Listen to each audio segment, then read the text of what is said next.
So this is the front part of a ball collector robot. So here, this is the arm that goes here and gets connected to the shaft.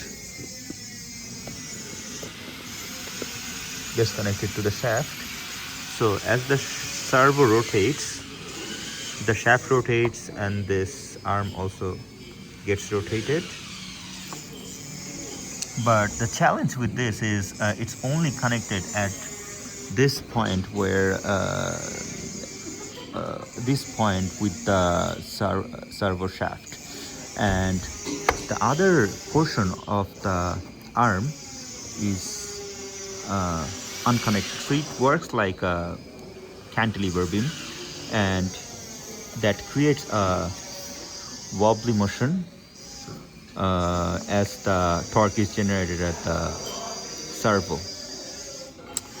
So the issue, as I diagnosed the issue, or like studied this design, I figured out reducing this thing, the guide, so that it reduces the sideways motion of the shaft, would be a good idea. And also to support something from the bottom to avoid the downwards motion of this, or something that can hold the weight of this, will be useful as well. So for that, I changed the design of this. So this is the new version.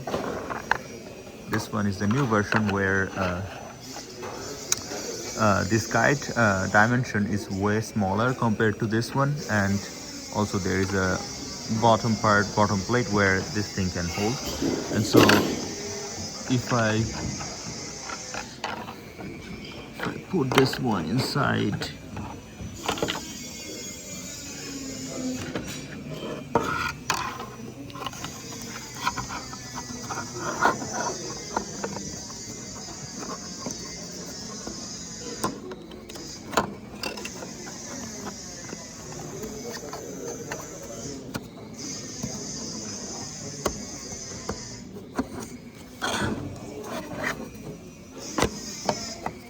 alright, so I have installed this one inside, and right now it's much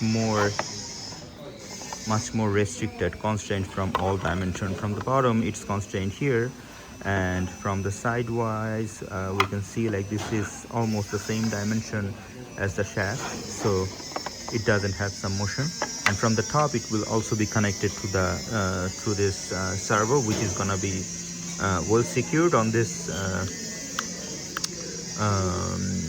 on this holder. So this is gonna be restricted in all dimensions as necessary. So this mechanism is a simplified version of hinge mechanism that we use in the door, and this works pretty nicely on this design.